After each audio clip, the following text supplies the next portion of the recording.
Welcome to the Healthcare IT Today CIO podcast. I'm John Lynn, the founder and chief editor at Healthcare IT Today, and I'm excited to bring you the most practical healthcare CIO insights and perspectives. We know your job is challenging and we want to help you be more successful. And our guest today is Brian Shea. He's Chief Information Officer at MedOne Healthcare Partners. Welcome, Brian. Hey, John, thanks for having me. Appreciate taking the time. Yeah, you have such a diverse experience. I can't wait to dive into some of your favorite topics and share your insights and perspectives. But before we go there, tell us a little bit about yourself and MedOne Healthcare Partners. Sure, great. So, as you said, I'm Brian Shea. I have been in IT this is my 30th year, and I've actually been in healthcare IT for about 20 years of that time, and in various roles, as you kind of said, my diverse background. I've been everything from a CIO to a CISO to a CTO to a compliance officer, and really a lot of focus around IT strategy, operations, compliance, and security heavy as well in my background. MedOne was founded in MedOne Healthcare Partners was founded in 2000. So we're actually going on our 25th year. Wow. We're an independently owned and managed by our providers. So our shareholders are actually our providers. So we do kind of maintain a fierce independence as a group. We are located in Columbus, Ohio, primarily providing acute, post-acute, and other clinical services. We get into like wound and sleep and some other different specialties as well. We've grown quite a bit. So we're roughly, I think, around 230 people now in the practice, and I think 170, 180 of that are actually providers. So we're very provider centric. The rest of that is, you can imagine, our back office and administration type staff. Our mission is actually, we exist to make healthcare better. Wow. That's a good mission. Yeah, anyway, I mean it's interesting to hear, provider owned, very interesting focus. I think that provides a unique perspective, and maybe that's where this first question will hit especially well. And yeah, there's so much happening in healthcare and technology. The pace of innovation just seems to accelerate. But what do you think are the maybe bricks and mortars, if you will, things that not enough people are doing since they're out there chasing some shiny object? Yeah, I actually like to talk on this subject a lot because I've been in the industry for a long time, right? So I've seen a lot of waves, a lot of hype cycles and things like that, new technologies that come out. I've always tried to avoid the hype cycle type stuff, or I think you need to be aware but be practical, right? As you're looking at these things, you have to remember, especially in the security side of things, security is also a business. Mm. Right? So there's always going to be something new. There's always going to be something that they're trying to bring to your attention that could do something better. I think, for me, it's been, you can't expect to, implement technology and expect that it's going to just fix everything. Right. So I'm a very people, process, and tech type person, and put those things into those buckets. So when I say bricks and mortar, when I think of bricks and mortar, it's, if you're not doing the foundational things, and we'll get into those in a quick second, you can forget everything else, right? I think, the bigger shiny things, if you expect those again to come in and just fix all your problems, I think that's kind of you're delusional a little bit in my opinion with those. So I think, if you're not doing backups and updates and, MFA is really considered a bricks and mortar now, as well. And if you're not doing those things as an organization, I think starting to look at the more mature type things like a SIM and having a managed SOC and stuff like that, I think are just add-ons, that things that are out there that people are losing focus of. If you're not doing those things well and communicating well at the basics, you've lost, in my opinion. And I've walked into past organizations where they have asked that question of like, why aren't we doing this? Why aren't we doing that? Like, I've heard about this or I've heard about that. And you look at their underlying situation and you're like, oh my goodness, right? You need to be focusing on these core things that you're not doing well, and you can't expect to do those other things well if you haven't built that good foundation, right? It's like building a house, right? And you have a horrible foundation, but yet you spend the most money you can on the best windows. Well, what does that get you? right? So, I think people have to take that step back. I think people also lose sight that education and awareness is really one of those bricks and mortar type things. I think a lot of organizations say they're doing it and they think they're doing it. But if you start getting under the covers and asking questions, there's a disconnect between, IT and the day-to-day end users, and in many cases.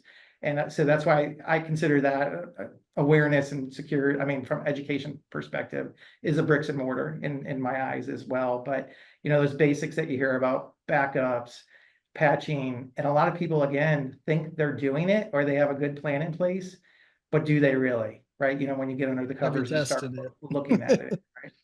Yeah. I like your analogy. I might say that many people are buying really expensive furniture and then not buying the windows. So anyone can get in and destroy it. The weather can get in and destroy it, even casually. Yeah. I like that analogy. You mentioned security a few different times there. How much security is enough? Yeah, I think the challenge is everyone has limited resources. So how do you know as a CIO when you've done enough to secure your organization? Yeah, and that's kind of a loaded question, a little bit. But and I've been fortunate to be in very large organizations and small and medium business, kind of space as Uh-huh. well. And it's very interesting because a lot of those smaller organizations have the same risk, same concerns, sometimes greater risk, right? Yeah, Than it's a true. large organization. I think it starts off with, as I've said before, I kind of place things into people, process, and tech. What I like to do is build kind of a security maturity kind of scorecard, a Hmm. roadmap, um, and not something that I'm talking about like a NIST, doing a NIST evaluation and have a whole detailed gap analysis. Those are all important things, but really understanding where you're at the high level, which includes those bricks and mortar type things, and start building, building from that. I think it all depends on your organization, so it depends on what compliance that you have, right? Regulatory type things. So I think you're going to have things that are must-haves, right? And that's where I said, as you build a security kind of yellow, green, red, yellow, green scorecard, you can really pick out, here's the things I have to do because of regulatory requirements, like HIPAA or PCI or whatever, right? And you have to check those boxes at least, right? And that you are doing those fundamentals well, or those bricks and mortar type things well. Then you start layering on, the other things, like the rest of those bricks and mortars, like, okay, I got good patching in place, I got MFA in place.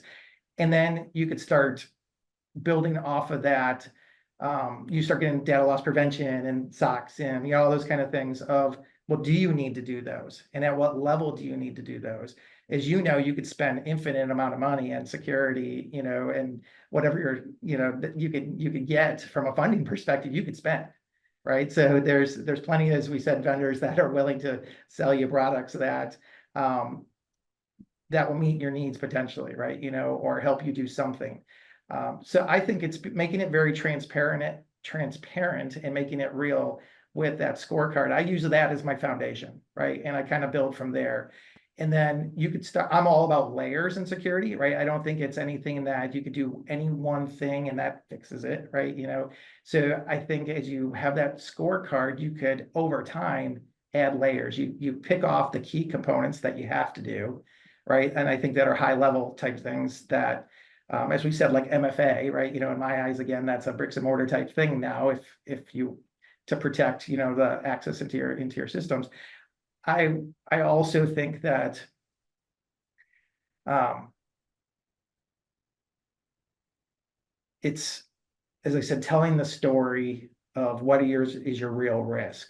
And Mm. I've seen a lot of organizations fall into the trap of where is their true risk, right? And they spend a lot on IT security and thinking they need to put a lot of different things in place, but yet they leave this big hole, maybe where they have a problem, like leading back against the bricks and mortar type things like backups and updates and stuff like that. You know, a lot of those things don't cost a lot of money to implement, right? A lot of those things are process and people Yeah. to implement and really take care of. And I think as you start focusing on those things, and then you can start building on those other items. I get asked at the board level, right? Sometimes, of, because they have that question, right? Is how much is enough, right? We're spending this, we could continue to fund. A lot of folks in IT always ask for more, right? More tools, more things, to do that. And trying to really, again, weigh what is that risk reward, with it, and what you should really be focusing, on, I think is really important to understand that difference, with Yeah. it.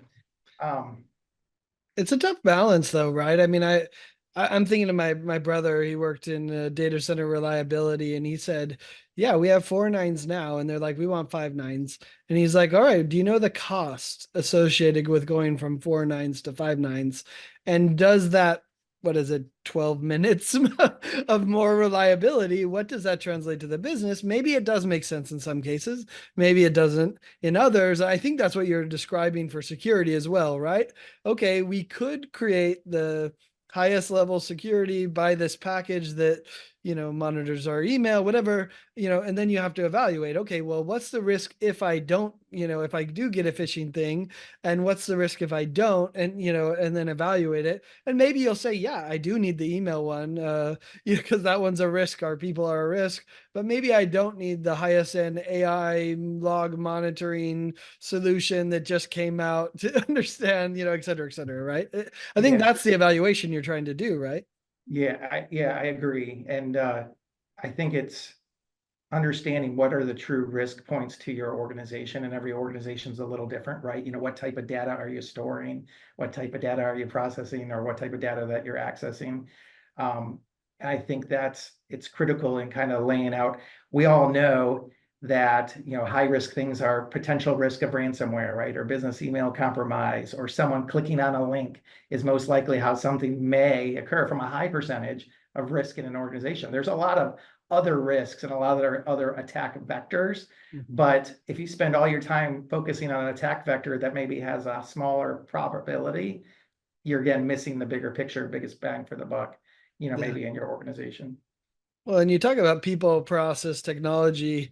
I think there's kind of a double meaning when it comes to security, when it comes to people, but how do you approach kind of communication with employees, and creating this security awareness culture in your healthcare organization? How do you make sure that it's a culture of security and not just, hey, CISO, can you make sure we're secure? Yeah, so I think people is the toughest one, as you know, right? People's your biggest risk, but it's also the toughest one. I'm a firm believer in continual education, right? And I'm also a firm believer in not using like phishing tools and things like that as a punishment tool. A lot of organizations do, right? That I'm not saying that people shouldn't be held accountable, and that people shouldn't, if they have multiple, things that happen, that there shouldn't be some sort of level of discipline. But what I am saying is, if you build a culture of more of awareness and education, you're more likely to get people to communicate and talk to you and raise questions, which will elevate your ability to have a better, insight into what is occurring. I like to share with, we attack it in multiple fronts. We attack it with well, when you come on board in our organization, and I get we're not a huge enterprise organization, but we actually sit down personally with every new provider or person in operations and actually do an in-person training, with them, and talk through it with them versus just a video, right? To go through, or some slides. Now, you can make that scalable by doing it, recording it and doing it through Teams, or, other things too. But then we also have micro trainings, so weekly trainings that come out with like hot topics that are occurring and stuff like that at the time. We have then your, annual trainings. We have newsletters. We try to look for opportunities that are things that are happening in the now. For instance, like Amazon Prime days, right? Well, there's going to be an uptick in people getting phishing emails and stuff like that around that, or around tax season, around IRS, time, that you're going to see an uptick around that. It's a balancing act, though, of course, because you don't want people to get fatigued, right? Security fatigue, security training fatigue. And for them, like, they feel like they're just going through the process, or, you have some that it will never happen to me, right? I'm aware, right?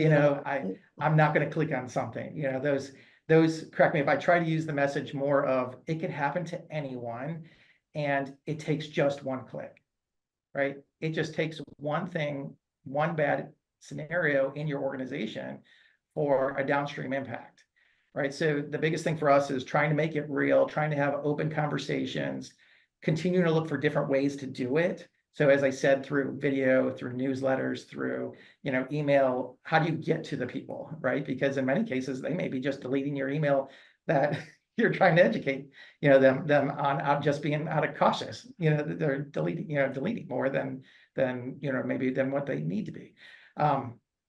So we attack it on multiple fronts, but it is a moving target. It is a challenge of how do you keep it fresh, within your organization of, especially as the new things come out, always, that there's new attack vectors and, as deep fakes and things like that are occurring now. And now you have to educate staff on something different, all the time, with it. So I think, again, it's how do you make it real? How do you keep it simple? How do you keep it fresh, to them in a way that they also understand this, that can impact them. A lot of times we take it that they look at it as how does it impact them personally as well. So not just at work, how are we trying to protect them personally, right? Yeah. So I think that helps, a little bit. It bridges the gap a little bit of this isn't just here at work that I'm dealing with this. I deal with these same kind of things in my daily life, right? Yeah, that's a good example. Good way to make it more personal for them so that they actually might listen a little more. You highlighted something interesting though, as far as approaching someone who has fallen for a phishing campaign. What maybe it's one that you did to train them, right? How do you approach that communication, right? Because on face, if I fall for a phishing campaign, the shame is there, right? I don't want to admit that I screwed up, right? So, give us a feel like what are some of the things you say, or how do you approach it in a way that does make them feel like it's educational, not punitive? Yeah. So yes, as you're right, there's an embarrassment factor, right? That's there Yeah. for anybody. And that was one of the things that I tried to get over, and in my career, as I said, I've seen organizations where they take a quicker punitive approach. And I think that's where they lose it quicker, right? Because then those people become more embarrassed. They become less likely to say something occurred or I did something, And that's the right? Because last thing you want, right? As a yeah, CIO, you want them to tell you they screwed up, correct, not right? hide it. And in these phishing campaigns, these are the things you know about, right? Because it's a campaign that you're doing. You want to know about those things you don't know about, right? So Yeah, that's true. we get monthly reports from our system. Our system that we currently use, I kind of failed to say this before, so I think it's important that you find a good partner as well, where, depending on the size of your organization, sometimes you can't do this on your own, Hmm. right? It takes a village, right, in many cases. And Yeah. that might mean you leveraging partners, managed services partners and things like that to get that layered approach. But our particular solution that we use has some gamification in it, right? So it has, does it have that embarrassment factor, right? If your score is a little low or something, maybe you're focusing a little bit more on doing the trainings. Ours takes everything involved, right? So the micro trainings and annual trainings and the phishing campaigns and comes up with a score, right? For you. So you can kind of see it's anonymous, right? So you don't see it's this person, but it has whatever tagline, name that you gave it. So what Interesting. we do is if you show up on the monthly report, our first, we have somebody here on staff that's responsible to get that report, review the report. Our goal is that we see hopefully a downward trend of the clicks per month, by individuals. But if we get your first, say you're a first time, I click on it, Brian got caught, he clicked on it. We'll send kind of a nice little templatized email letting you know what occurred, what to focus on. We actually created a red flags kind of diagram image that we could then also attach to the email and say, hey, things to look out for, right? And it's a refresher, basically of the different things. We actually know, what type of message it was that they got flagged on as well. So we could give a little more detail on it. The second message, so if it happens again, so let's say you're a repeat offender, the message becomes a little more direct, I think around educational points and importance and things like that. Even talks about them personally reaching out and having conversation. Most of the time we find that those users now, when they get the email from us, they'll actually inquire more now, right? They're asking, well, tell me what I clicked on, and Mhm. what this is what I did. Or they'll be like, oh yeah, I got it. As soon as I did it, I figured it out after the fact, and they're catching themselves a little bit with it. So we fortunately, knock on wood, we haven't gone, too far in many repeat offenders. A lot of times it seems like when we get in the groove of having the conversation of what to look for in more detail, they're kind of embarrassed, I think, a little bit again by probably getting the email. Sure. I'm CC'd on it as the CIO and security officer, for the organization.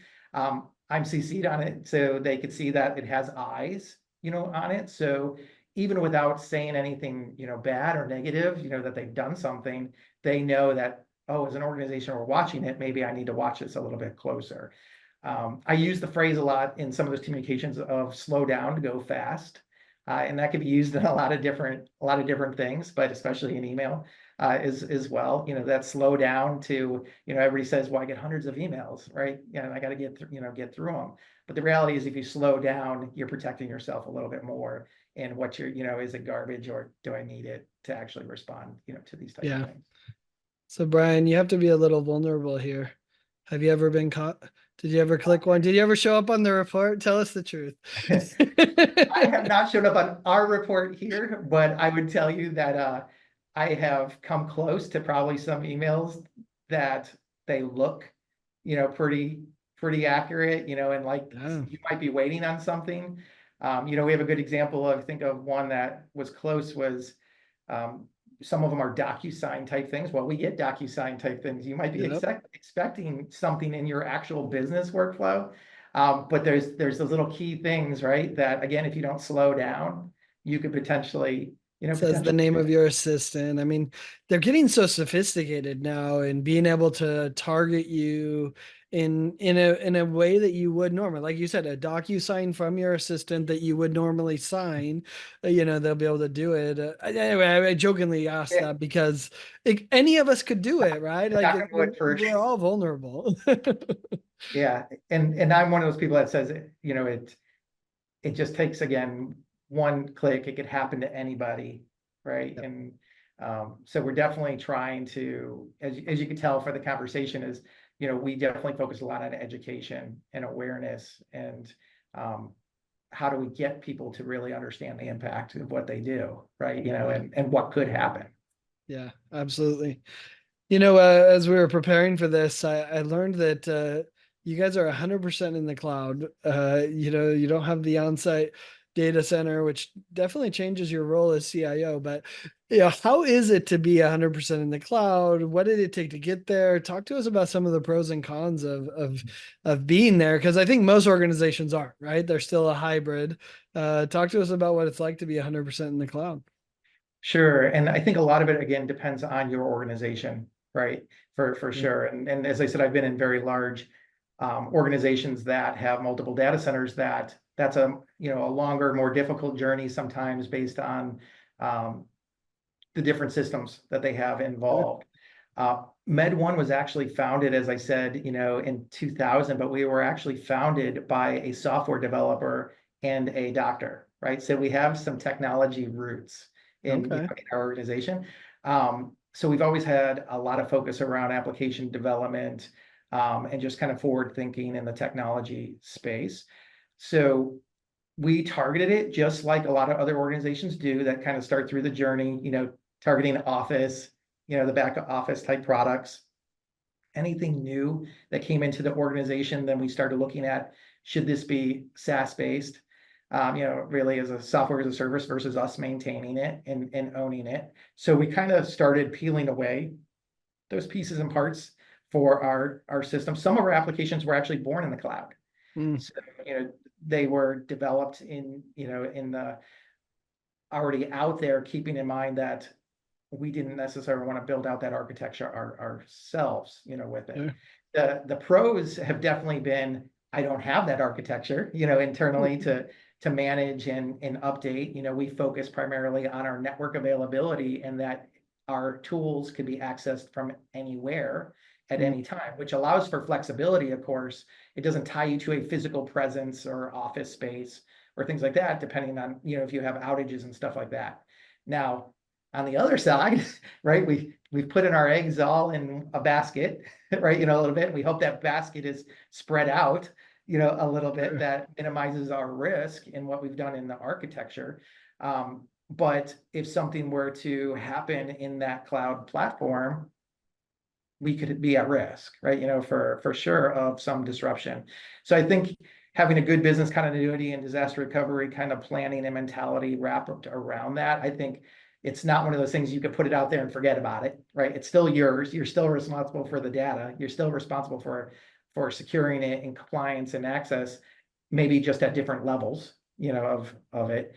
We've never sold it to our organization that it's cheaper, or Mm, may appear to be cheaper. It might be a cost shifting, right? In many ways. sure.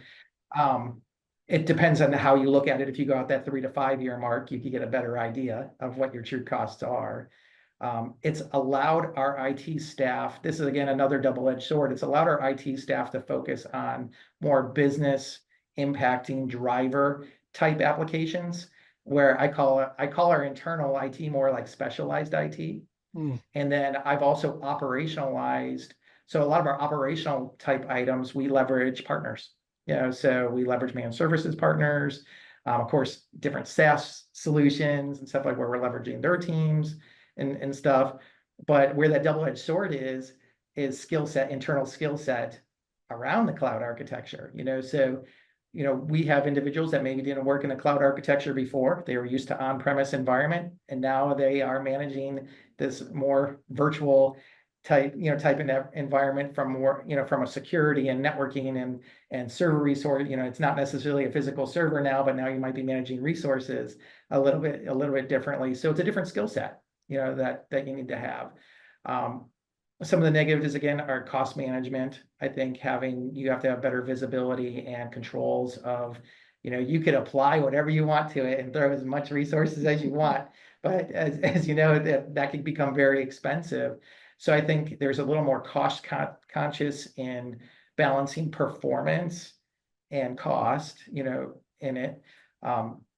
Securities are definitely something that, it shifts the mindset a little bit of, you're not just firewalling off a physical location anymore, right? We have a lot of different connectivity points and mm, users that could be connecting from anywhere. So you get the pluses of the flexibility and, work, kind of that remote workforce enablement, but it broadens your security risk footprint, a little bit. But yeah. what I like to say is with the cloud stuff, with the tools and the economies of scale, it's allowed us to do a lot of things that we wouldn't have been able to do on our own, Mm, right? As well. Like building in the levels of redundancy is a lot easier, to do. And I can geo-replicate, databases to, a whole different region, right? Where I probably couldn't have done that with my own data centers necessarily, cost effectively, or just a little different, right? yeah. It's interesting to hear both sides of it, right? It's funny because if we were to talk to someone that started a new organization today, a new startup company, they say, "Do you do it on premise or the cloud?" Everyone in Silicon Valley would laugh at the question, right? Because of course we'd say cloud, but there are pros and cons to each. And in healthcare in particular, I think we're seeing some pullback where hey, maybe you do want your imaging on, on-prem or, because the cost is so much to get it in the cloud And I've or, seen a lot of you know, organizations pull back, as you kind of said too, right? A lot of them are re-looking at, they made the switch to, okay, cloud first on everything now, versus being on-prem. And now they have a lot of them that are looking at it from a cost perspective or for various reasons on making it more hybrid, a little bit. And again, I think it really goes back to your organization. And I think just the way our organization is allowed us to probably be more flexible and going towards this, full cloud type environment. It made sense for us, which yeah, may not make sense for everyone, right? yeah, definitely interesting. Well, we always like to wrap up these podcasts with a little career discussion. And tell us, what would you say is the best piece of advice you've been given in your career? Oh, man. That's a hard one because it's, as I said, I've been doing it a long time, but you know, Yeah. I The word and I best is started what off. ruins the question, huh? Yeah, and I started off very technical, right? As an individual in my career, and worked my way up into the management side of, really of things, or the leadership side of things. I think the biggest things that I try to impress express upon others, like in doing mentoring and stuff like that, is even my own staff here, I'm constantly talking about E plus R equals O, if you know what that is, right? Event plus response equals outcome, right? So Mm. it kind of is a calming factor. A lot of coaches use that. So you can't always control the event, and you ultimately can't always control the outcome, but you can control how you respond, right? Which will influence the outcome, right? So I think that's a good framework that you could put on anything, any conversation, any interaction, technical, people, whatever, right? That's occurring. I've just kind of filtered myself that way now, which is, I think, help create like kind of a calm direction and be able to how I address things. I also focus a lot on, I can't express enough the soft skill aspect of Mm. what we do, right? Regardless of being technology or not, those soft skills are so critical. So the big ones for me are, I say communications, but I always say effective communications, right? Because a lot of people think they're communicating, right? They think, oh, I told him this, or I told him that, or I emailed him this, but did you, right? So that's the effective, aspect of it, of if you could really become effective in how you communicate, um, as well as the kind of the emotional intelligence aspect, of things, I think is critical, because a lot of people in IT are very technical, right? And they're very good at that. But getting them to understand, if they could master or get better at the emotional intelligence piece, their message will be so much stronger, right? In what they do and what their capabilities are. So I've kind of learned that. I probably have calmed down over the years. I definitely probably was definitely high strung and more technical into a lot of things. But now being able to communicate effectively to all levels, right? Mm. I could communicate with the technical staff on what, and get into the weeds of what's going on, but then I could speak to non-technical folks, or even in the board, of painting the picture of what they really need to know. And I think those are key components that we try to teach all staff, I think, of learning those, because that will make them more effective over time, and I think help them in their long-term career. Yeah. I think that's particularly true in healthcare, where everyone has their finger in the pot, it has an influence and impact on it. So that's some great advice. I appreciate you taking time to talk with us, Brian, and share your expertise, and especially a lot of your insights into cybersecurity and how you're approaching it. So I appreciate you taking time, and thanks everyone for watching and listening. If you want to find more great healthcare IT content like this, be sure to check it out at healthcareittoday.com, or search for the CIO podcast by Healthcare IT Today on your favorite podcasting application. Thanks, Brian. Thank you, Kevin.